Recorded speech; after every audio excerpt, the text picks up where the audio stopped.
The dishwasher stopped working. The pump wasn't draining the water. Let's take it apart and see what's wrong.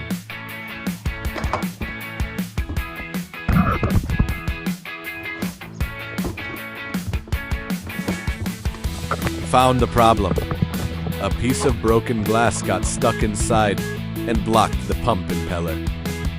We'll replace the damaged pump. New pump installed. Let's put everything back together. Everything works again. Problem solved.